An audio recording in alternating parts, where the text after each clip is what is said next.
Hello everyone, and welcome to another Eden Extension webinar. This one's called Winter Preparedness. Are you prepared? And it certainly is a timely topic. My name is Susan Kerr. I'm a regional extension specialist in Northwest Washington. I focus on livestock and dairy. And our presenters today are, well, there's me. And our presenters today will be introduced shortly, but just as a little background, if you're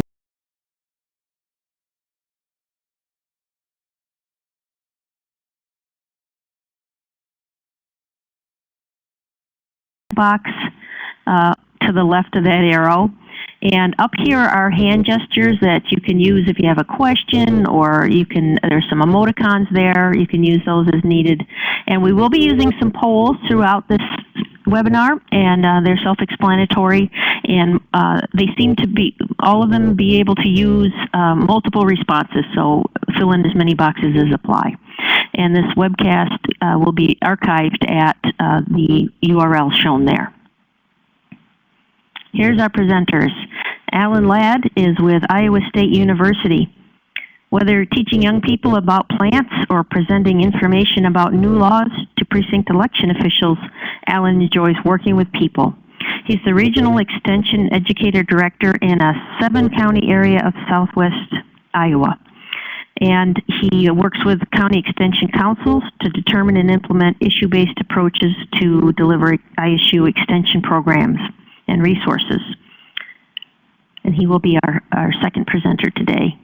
Mike Gaffney is the director of the WSU Division of Governmental Studies and Services, which is an applied public policy research unit at WSU. He works with government agencies at all levels to bring data and consensus to issues of public policy administration. He's also the Washington point of contact for the Eden Network, and he's been director of the WSU Office of Emergency Management for many years, and he's responsible for all phases of emergency management for the university. He's just finishing up his role as the lead facilitator for the government's commission assessing public policy lessons from the March 2014 Oso landslide, which killed 43 people here in Western Washington.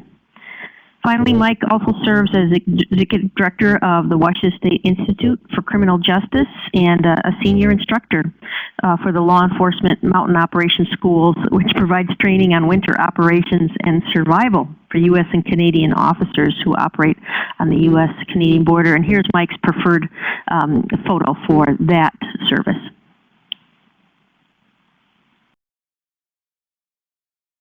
Today, this is an outline of the topics we'll be covering today. The hazard identification and assessment to start with, and then we'll talk about the 4 levels of preparedness or areas of preparedness, including personal, vehicle, office, and household, the main 4 places we find ourselves. The presenters will cover planning considerations for travel and long-term power outages and evacuation if that's needed. And certainly we'll cover supply list and kits and other recommendations. Mike, I think we're over to you. Great. Thank you, Susan. I appreciate the introduction. Good afternoon, all. Happy to be with you today. I'll be talking about some general principles and then talking about personal and vehicle preparedness and running through some kit lists there, and then I'll turn it over to Alan. Really, where you start with preparedness, whether it's winter preparedness or summer preparedness or anything else, is with an assessment of the hazards that might impact you. And there are lots of sources for identifying those hazards, whether it's personal experience, public records, the news, or an active imagination. And as a side, I would urge the active imagination as a necessary component of being adequately prepared. What you're looking for is an assessment of what could happen to you or in the area where you are or might be. The second part of that assessment then is how likely would that hazard be. So as an example, I'm located here in Washington, and about about 35 years ago, we had a volcanic eruption. Mount St. Helens erupted here in Washington. That's clearly a hazard that I ought to be aware of and take into consideration in my planning and preparation. But the relative risk from that volcano for me here where I'm located is fairly low. So it's not high on my priority list. Once you've done an assessment of potential hazards and the risk they pose to you, and that risk assessment will have to change as your location and your situation change, then you need to start thinking, and this is where the imagination really comes into play, on what the likely impacts are to you. What does that hazard and its risk mean to you? And we'll be talking through multiple scenarios, as Susan said, personal, home, office, and vehicle. We'll also touch a little bit on general travel, whether it's in your vehicle or not. And so you develop, based on all of these assessments, your plans, assemble supplies, and build your skills. And I don't have that in the slide here, but it's another element that you should be thinking about. We'll be generally focused on winter during this presentation, but the concepts and many of the supply lists that or supply items on our lists that we are using apply whether it's winter or summer and to multiple hazards. We've really tried to apply the all hazards concept to this, and with some changes that I think will be fairly obvious. A winter preparedness plan or preparedness kit can be modified to apply to all seasons. So I'd like to start with a poll, and so if we could bring up our first poll, please. There we go. And this is not single choice. If you could please indicate which of the following hazards you think might apply to you.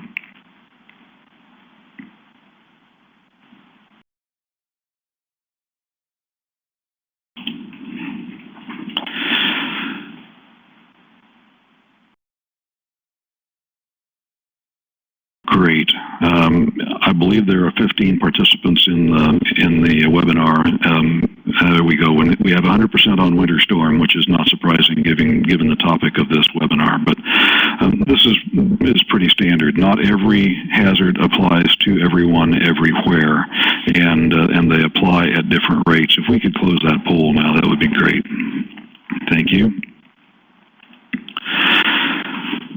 So after you've done the preliminary assessment work, what sorts of hazards might apply, what risks do they pose to you, and what does that mean in terms of your ability to address those impacts, to increase your self-sufficiency, and really your safety and comfort in the face of those potential events. You need to start working on your own preparedness plan and supplies. Winter is particularly challenging because of the impact of the environment. You know, if we have a car breakdown on a nice balmy Sunday summer afternoon, that's one level of challenge. If that same breakdown happens and it's minus 15 degrees Fahrenheit and you're on your own, that's a quite significantly different kind of challenge. So winter helps us think about how to prepare for the challenging environment, and then we can use that to help for other environments as well. The basic idea of this is, as the slide says, to improve your own self-sufficiency so that you're not reliant on others, particularly for your safety, but also for your comfort. And to do that, it requires the knowledge that we talked about during the last slide, the assessment of hazards and risk. And then planning is relatively straightforward from there.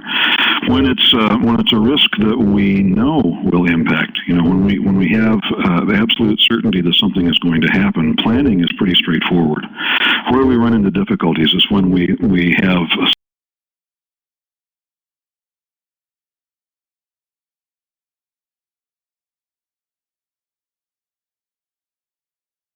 and that makes the planning much more challenging.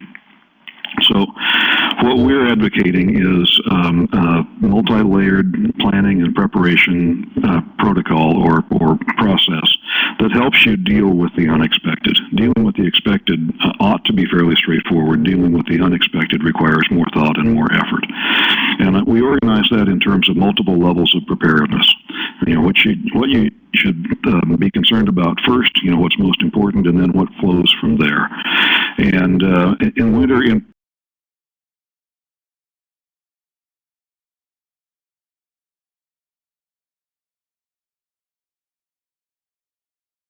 environment is close to the top no matter what time of the year or place you might be. And then a number of other concerns flow beyond those, but at a minimum you should have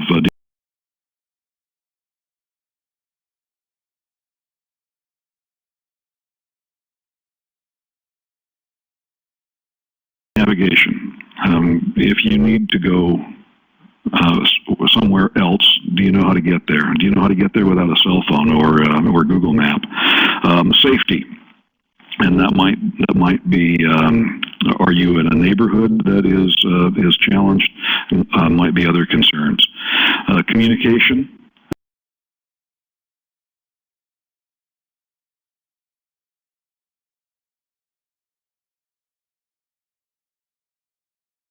Issues to include first aid and your known medical conditions, additional clothing, and that I would say additional beyond dealing with the basic heat and cold shelter concern, and then on top of all that, critical information that all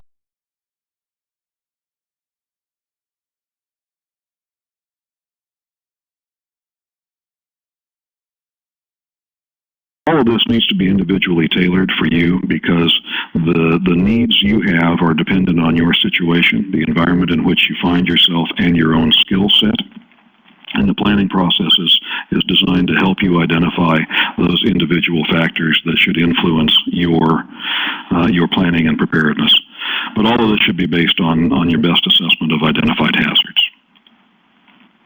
So another poll here, and if we could bring up the second poll, it's nice to know of the folks who are participating what your general self-assessed level of preparedness might be. So again, if you would indicate what best describes your personal level of preparedness at this point in time.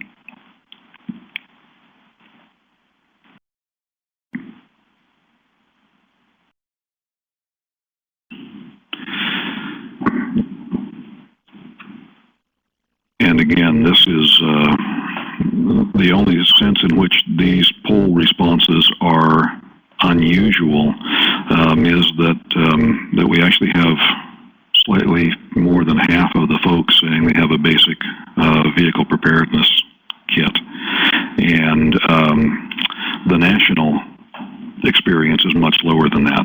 A very small percentage of households and individuals are adequately prepared to deal with foreseen and unforeseen situations. So we'll close this poll. Oops, there we go. Thank you, and start the webinar proper here with talking about personal preparedness. And by personal preparedness, I mean really how prepared are you no matter where you might be? Because while we will talk about office or work and vehicle and home preparedness and the kits that you might have, we spend a fair amount of our waking day in none of those places. And hazards might impact us while we are not at one of those locations where we would have access to a more robust kit. So all of us ought to think in terms of a really basic personal preparedness kit that is, as I call it, our walking around kit. That if you find yourself on public transportation and that transportation fails and you need to get somewhere else, you could deal with that. If you're on a business trip and the power goes out in the hotel room, has happened to me more than I'd like, you have a basic kit to deal with that. And the hazard might be something as mundane as you spill lunch on your tie, and it would be nice to have some cleaning supplies to help with that while you're on the road. Again, these kits should be individually tailored. And they can be, as I say, very minimum. I've seen both home-built and commercially available personal preparedness kits that are basically the size of, and some actually contained in, an Altoids tin. And they can be much more robust.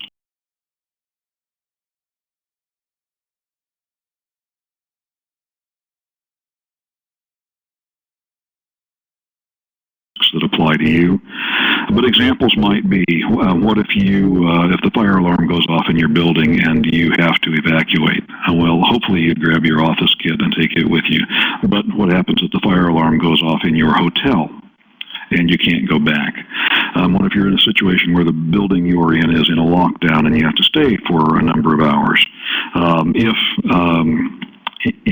We've just, I think, finally come out from under a national black cloud on the prospect of Ebola. But if Ebola had risen to the level of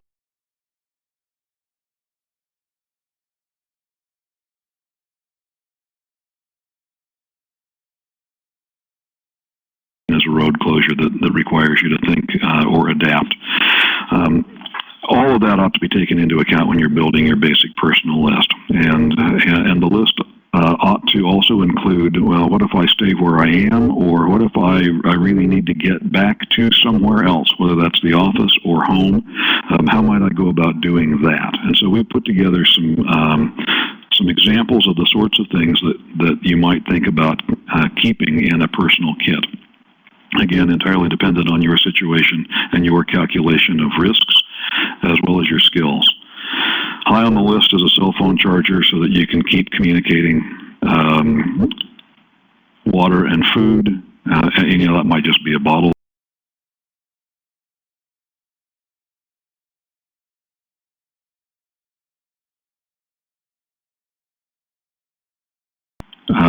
And a basic first aid kit. And again, all of that can be relatively tightly packaged into something that you could carry around in a day pack. And then you add from there, again, depending on your assessment of risk. And as you can see, there's quite a list. That list is not exhaustive. I suspect that most of you listening to us have items that you would already add to that list. But in the office or the business travel environment, perhaps a sewing kit ought to be in your personal preparedness kit. For all kits, we ought to be thinking about an emergency contact list. How do we get in touch with the people that we need to get in touch with, and think about how you might do that if you did not have the contacts list in your cell phone. And then, again, the basic and expanded depends entirely upon the individual and their assessment of risk in the situation they'll be in. Vehicle preparedness really builds on that, and you might think in terms of personal vehicle extends or expands our exposure, right? As we move about, our exposure to risk increases and our need to prepare for risk increases. The good news is that a vehicle gives us a lot bigger container in which to do that preparing. And again, probably ought to be thinking about 1 to 2 days as a maximum for a vehicle, and what you might do if your car breaks down on a back road, if a blizzard strands you and everybody else who might be on the road at the same time, if you run up on a road closure, or if you find or are involved in an accident. Those are all risks that might apply to you, particularly in the wintertime. And so you might, again, think about what you need if you stay with the vehicle, which usually is the best advice in a winter environment, or if you need to leave the vehicle. So, for instance, if you run off the road, there's no help nearby, but there's a house reasonably close, a half mile away.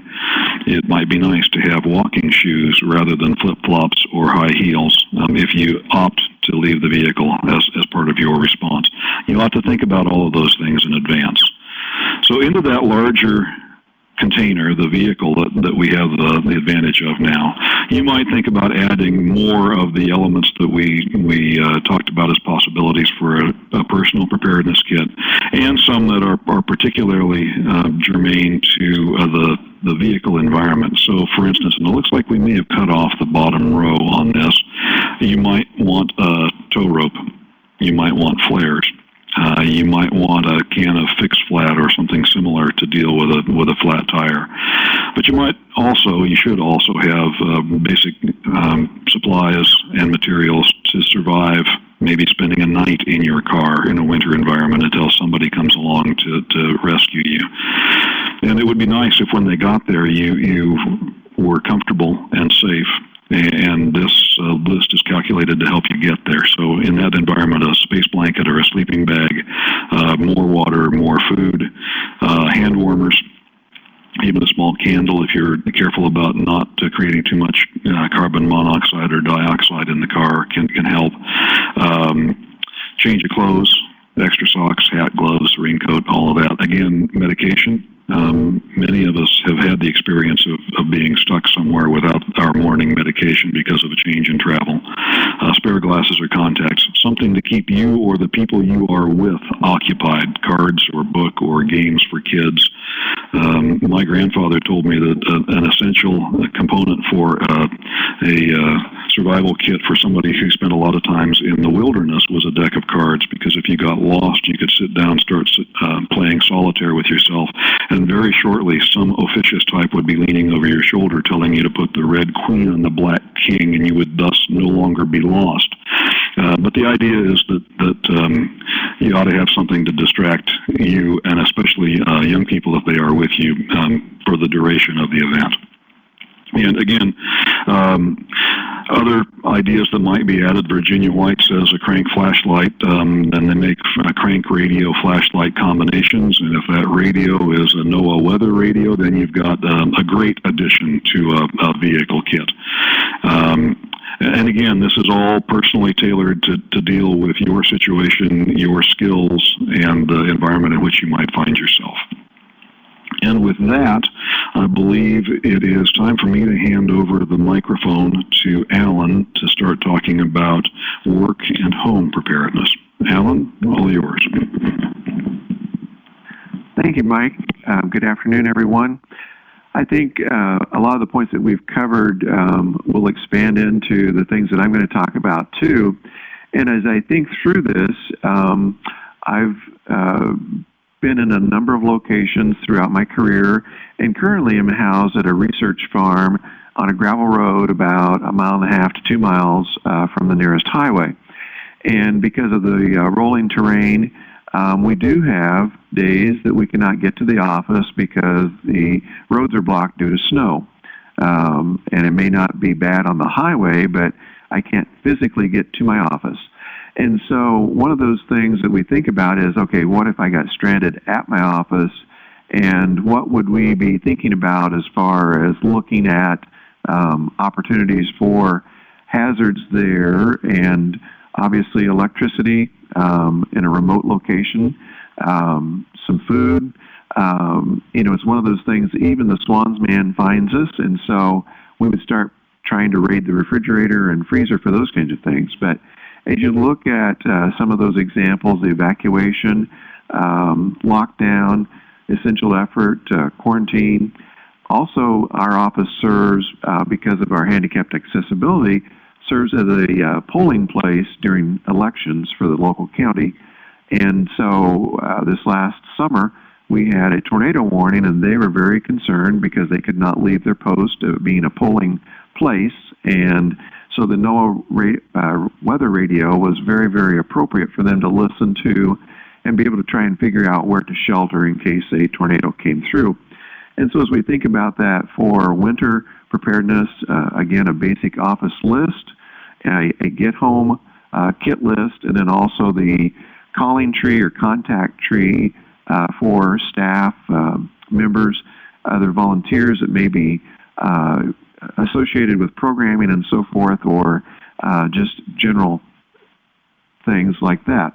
So you can see, again, this is very similar to what Mike talked about. A lot of different things there. They may not be appropriate for every single location, or you may have additional ones that you want to think about as you go through that. And obviously, we may all have a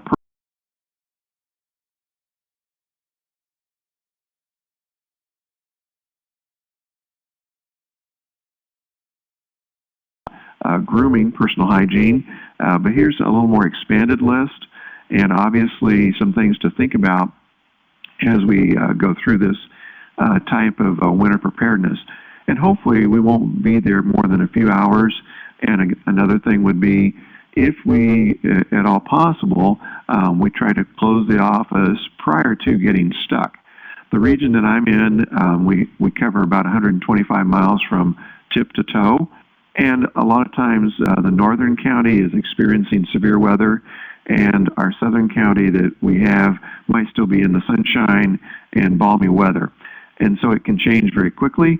And when you send out a notice to your staff or to multiple locations, they may think, well, gee whiz, there's nothing happening. But with our cell phones and obviously the weather applications that we have, internet capability on our laptops and PCs, we can check the weather very frequently. And so our work productivity probably goes down quite a bit. So maybe just close the office and head home and be safe, and then no one has to worry quite so much about being stuck at the office. Also, household preparedness, once you get home or if you are at home, again, this might be a longer stay, minimum of 3 to 7 days, especially if you happen to live in a remote location or you live on a location that maybe you're at the end of the snow removal route for the county or city. I know it's always helpful to have neighbors such as doctors, medical personnel, or city manager. Used to live on our circle, and it was amazing how quickly the city got out to make sure the city manager could get out.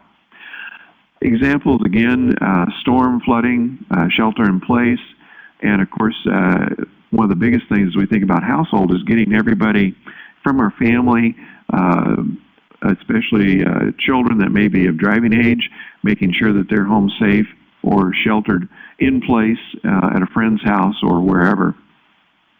Again, the basic household kit, the basic Go kit, and again, very similar types of things here. And obviously, as you're thinking through this, you may say, well, I've got all of that stuff at my house. It's just not in one location or one plastic tub or one backpack or something like that. So it is good to try and get that gathered up and to put it all together in one place and make sure that all family members know where that is. And of course, some of your family members may say, oh, gee whiz, Dad or Mom, you're just being a real pessimist here. This is never going to happen to me. And even in Iowa, we've had major interstates shut down for periods of time, and the only way that we could get in and out of town was via snowmobile. And then our YMCA and local high school became sheltering points for those stuck on the interstates. So it does happen. Fortunately, in today's world, it is usually not for a long period of time, but you find out how quickly you are not prepared if you've never tried to think through this or think through this with your family. And another example is if you've ever gone to the grocery store right before a major storm is forecast, it's like everybody and their brother and their sister are shopping, and all those staples that go out the doors like bread, milk, meat, those kinds of things, immediately you figure out people don't carry a lot of that extra into their refrigerators and freezers, so it gives you an opportunity to think through that as well. We've talked about Go kits and Get Home kits, and you go, well, what exactly does that mean and what is it? If you get on the internet and Google that, you can find a variety of sources. Some really good ones include the Eden website, ready.gov. Also, the Red Cross has a good listing of what those might entail. If you want to build your own kit, you can certainly do that. Find those products at a variety of stores. You can order a kit already made from local outdoor stores, the Cabela's, the Pro Bass shops, the Amazon.com has them for sale. So it's very easy. And this might be some type of just thinking through this, we're coming up on the holiday season, and even though it's not exciting and Santa may not leave it under the tree for you, it may be good for family members to have some of these types of things in their office, in their vehicles, in their dorm rooms, on person, in your suitcase, and those kinds of places and things as you think about this, because this is something that we know winter is coming every year. It seems like here in Iowa we had a few early days of winter, but we've not had terrible blizzards or anything yet, but we've certainly had snow and cold weather, and we know that worse weather is just around the corner. We also wanted to think through a winter travel scenario, and I'll turn this back to Mike to expand upon this a little bit. Mike? Thanks, Alan. Again, since the topic of this webinar was winter preparedness, despite the fact that most of the concepts apply in any environment, we thought it would be useful to walk through a couple of scenarios. And this is, I think, in pursuit of encouraging that active imagination that I talked about earlier. What would you do if?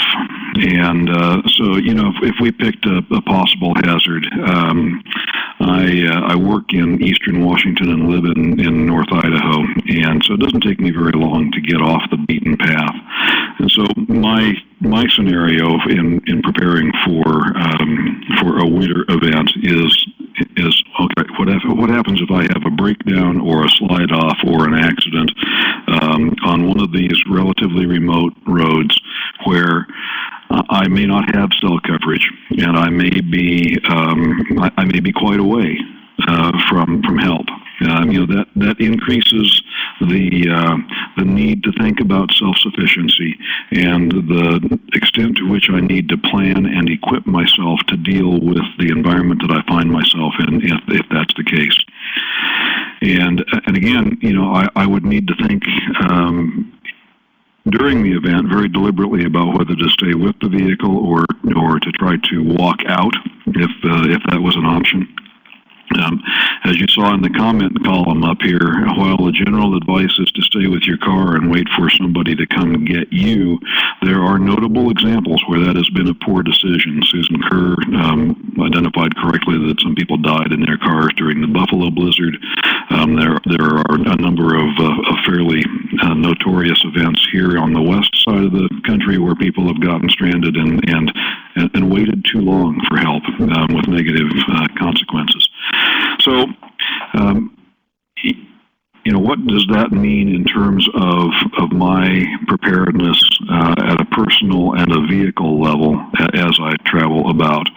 Well, it means that I carry some basic things with me, either in my pockets or in a day pack that I can grab and take with me very quickly. But it means that in my car, I am prepared for that scenario that I've imagined, where I'm without my vehicle. I mean, it may be intact and it may be a shelter for me, but it's not going to get me home or someplace safer. It's not going to get me out. So I had better have with me everything that I need to deal with that situation. Either I need to be able to basically camp in my car if possible, or near my car, maybe for a couple of days before somebody realizes I'm gone and comes looking for me. And I enhance the chances that will happen if I have left a trip plan behind with my wife or someone else, so that they know when I'm missing and where I might be missing. But I better have with me everything I need, not just to ensure my safety and survival, but really to make the situation more comfortable, to increase my confidence, and to give me more options. So in the wintertime, I regularly carry a complete change of clothing into clothes that are suitable for a long walk.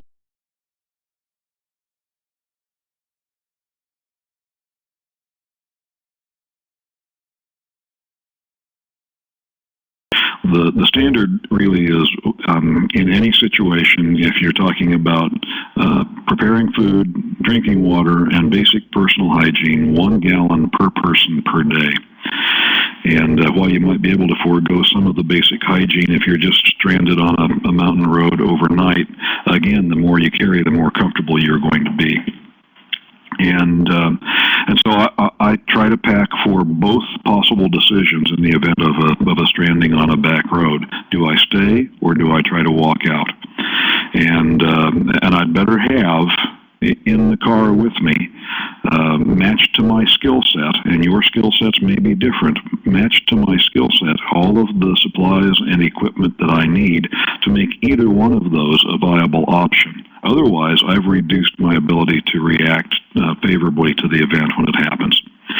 And again, that's a question of individual skills, individual preferences, and the situations that you might find yourself facing. But I regularly take with me everywhere I go a day pack that has a basic personal kit in it.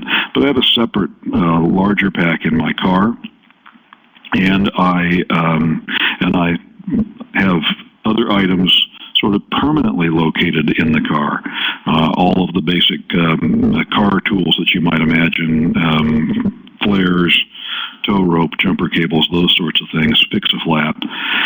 But I also have space blanket, hand warmers, candle, shelf-stable food, and whether shelf-stable food is a package of nuts that you buy at the convenience store, or an MRE, or freeze-dried food, as long as it will maintain its ability to sustain you if left in the trunk for a month or two or a couple of years, then you've got shelf-stable food. And I see Virginia White asking, does water stored in your car freeze? And yes, if the car gets down below 32 degrees. This morning I had quite a supply of water frozen on top of my car. We had freezing rain last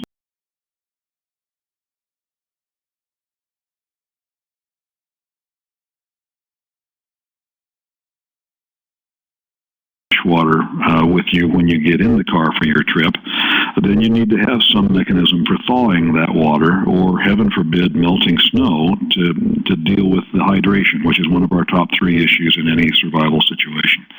So a little stove, or the ability to make a fire, a ration heater of some sort.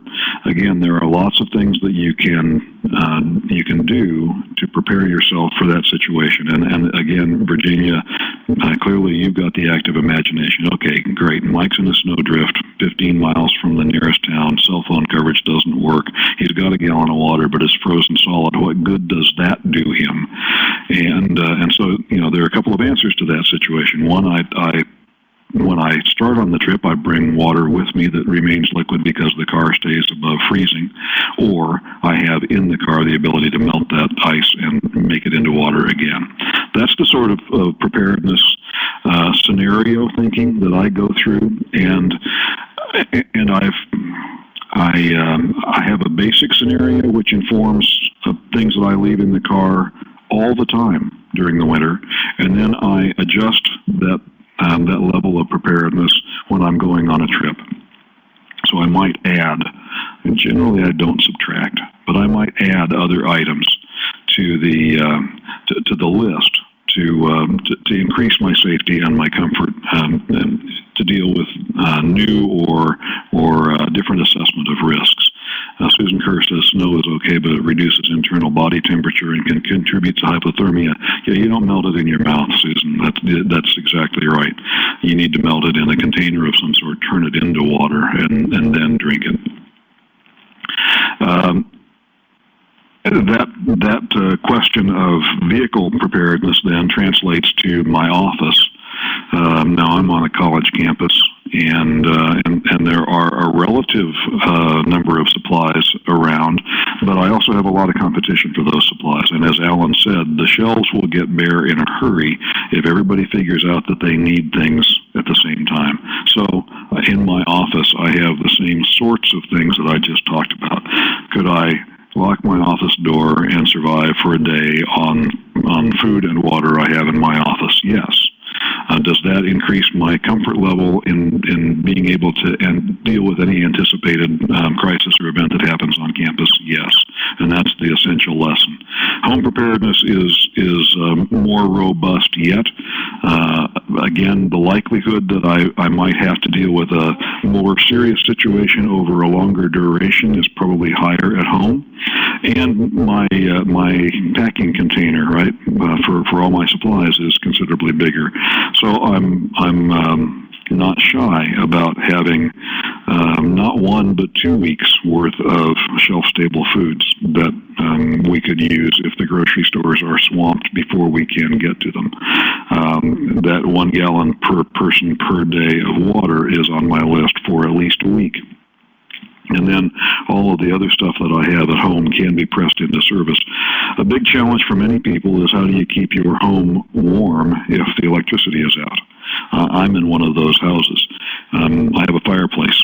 So I've got a plan to close off the room in which the fireplace is located, so that I don't have to try to heat the rest of the house. I can just heat a relatively small place and stay warm with a wood fire, as long as the wood lasts, which takes me to having a pile of wood that'll get me through a week without power. And so you get a sense of the sorts of cascading or domino process that happens when you start exercising your imagination and start building from one scenario. Other scenarios will flow from that. Your ability to identify and assess hazards and the risks they pose to you will go up, and your concern about preparing for and willingness to engage in both planning and equipping yourself, and I would say also building your skill sets should go up remarkably. And Alan, I think I'll turn it back over to you at that point. Okay. Thank you, Mike. A couple of things I might add to Virginia's question about water freezing.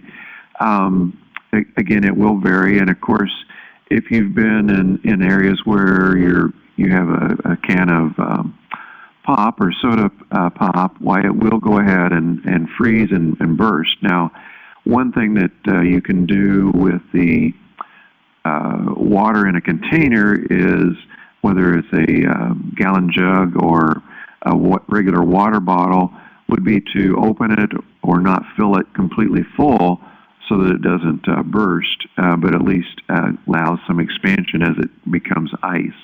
And so that also, we at home regularly freeze different sizes of plastic containers full of water to use as ice packs when we're using our cooler for summer preparedness. The other thing I was going to add about winter travel scenario, just about 3 weeks ago, my wife and I were traveling down a road. We'd maybe had 1 to 2 inches of snow. The Department of Roads had been out and had actually bladed the roads, but it was still kind of a slick surface, and we were traveling 40 to 45 miles an hour, keeping up with and being what we thought a safe speed with other vehicles and so forth on a 2-lane highway. And all of a sudden, I lost control. We were weaving all over the road, did a 360, and ended up sliding down into the ditch backwards about 10, maybe 12 feet below the surface of the road. At that point, I was glad, number one, I had my seatbelt fastened, but also, number two, I was very scared, and all this happened, just within a few seconds. Were we going to tip over? And we were approximately 100 yards from a major bridge and a major creek. It was dark. It was in the evening. It was on a highway, but not necessarily a heavily traveled highway. And when you think about being in a ditch below the surface of the highway, you think, well, maybe they'll find me, maybe they won't. Fortunately for us, and thanking people upstairs, that we were able to drive out of the ditch with a front-wheel drive vehicle, drive on to a cornfield and on back onto the road. My next road obstacle was a buck on the side of the road, and I said, I do not have time to deal with you tonight. So he left. Fortunately, the good news is we got out of there with no bad things happening to ourselves or to the vehicle. And obviously, you can replace vehicles, but it's something that can happen in a flash of an eye. So one of those things that, we weren't texting, we weren't talking on the phone, those kinds of things. We were just driving down the road, and it happened. So it is something that can easily be very quick to happen on that. Also, as you think about traveling and so forth, and as we think about canceling meetings, especially if it's a farm or ag type meeting, you think, well, gee whiz, everybody has 4-wheel drive pickups. and all the farmers will get here. Well, the point of canceling or postponing a meeting is not to see how many people we can get out onto the roads and to a meeting, but we need to think about the safety of all people, staff, presenters or speakers, and as well as the participants. And in a situation like that where the roads are bad, we don't need more vehicle traffic out while the Department of Transportation and road crews are out trying to clear the roads for us. And so that's something to think about is the safety and how do we deal with that. Dealing with the contact list, as Mike mentioned, for staff members and or participants, major participants that you have traveling long distances. Also, we had a overnight teenage 4-H council retreat scheduled that same weekend that we had our accident. Fortunately, we had canceled it earlier in the day so that we did not have a bunch of teenage drivers out on the roads and parents worried about where their children were, and only half of a crowd showing up and not allowing us to do group activities and those kinds of things. So you really need to think about those kinds of things before you get to the last minute.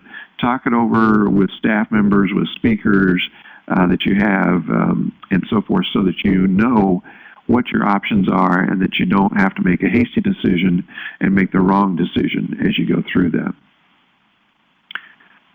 Okay, other considerations might be some of the air commercial travel that we've talked about. And obviously, as we go through major airports, Chicago, Atlanta, Denver, we routinely see delays, even in good weather days. And then when you throw bad weather on top of it, it just stacks everything up. So make sure that you have some kinds of plans and at least contact those that would want to know where you're at. A lot of you have pets and you think, well, you know, we have a couple of cats at home and as long as they've got food, they can last 2 to 3 days. And that's true. But if you have other pets such as dogs or horses, those kinds of things, do we need to work out some kind of a system with other family members or a neighbor down the road to help us out with that? Again, planning and the contact information, the get-home kit, essential operations, who is essential?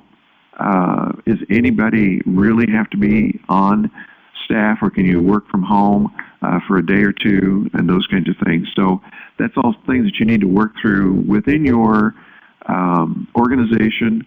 What kind of a chain of command do you have? And if you don't have one, or if you don't know, this is an excellent time to go ahead and ask those questions before you get into an emergency situation. The other thing would be, if you don't have a policy, is there time to develop one and think through those processes? So those are all thoughts that need to be in consideration as you think about winter preparedness. And I think we'll turn it back over to Susan now to go through some of these other resources that we have, and then we'll probably have some time for questions too. So Susan, I'm going to turn it back over to you now. Thank you, Alan.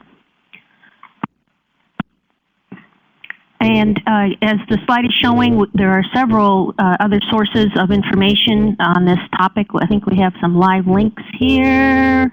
Nope. Oh. Okay. Each one of them has, probably they're going to work, the live links will work when we have this archived. But you can go to these. They have lots of good resources for preparedness and response to various emergencies for the winter. And do you have questions for either of our presenters? Anyone?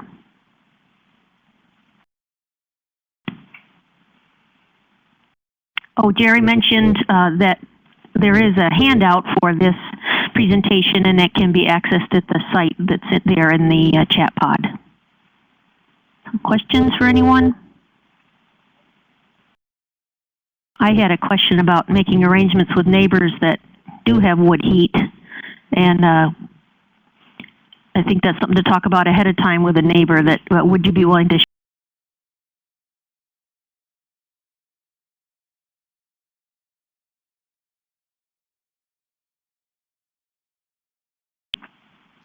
be self-contained probably with your bedding and your personal hygiene things, and you're just asking them for the food and the wood, and you could bring food along and help to contribute to that situation. Jane says, sorry, go ahead.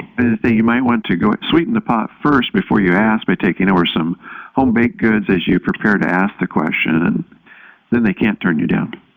Well, if I took home baked goods, though, they would bolt the door because I'm a terrible cook, so that wouldn't be a good thing in my case. Maybe I could take some toilet paper.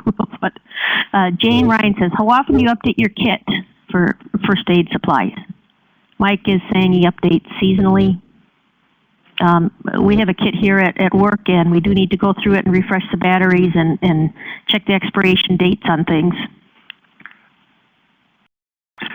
And that might be one of those good things to do, at the first day of winter, or when the time changes, daylight savings time, those kinds of things that are occurring on a regular basis, and we're supposed to be checking batteries and smoke detectors, etc. Right. Any other questions from anyone? While we're waiting those, we'll go on to some other slides we have here about some other Eden resources. Here's the Eden homepage. The URL is listed there in the banner, and just a tremendous number of resources related to all kinds of disasters, if you're not familiar with that already, and also some very good curricula for educational purposes. There's some preparedness resources really helpful with businesses and homes, and they're just very, very valuable. If you can read, you can deliver these curricula. And the e-extension website for floods is listed here. There's a specific aspect of Eden e-extension for floods. Lots of good resources that are used periodically by people. Unfortunately, there's a need for that. Jerry's continuing to list the URLs there in the chat pod. The Facebook page for the Eden group is here. There is a Twitter feed and so on, and there's Facebook there. You can tap into that and post your photos or ask questions and utilize that. And here's the Twitter feed. And Jerry's continuing to put URLs there. We just went through Preparedness Month, which was September, and increase of activities then about getting educational materials out to the public. And here we have YouTube videos, lots of Eden videos on YouTube. Here is the URL for that. And feel free to use these with your groups that you interact with. And unless someone has any other questions or comments, this might be the end of our broadcast. Going once, going twice. You can see the URL for where this is archived, and I encourage you to share that with your colleagues. Thanks for attending, everybody, and have a safe winter. Thanks to our presenters.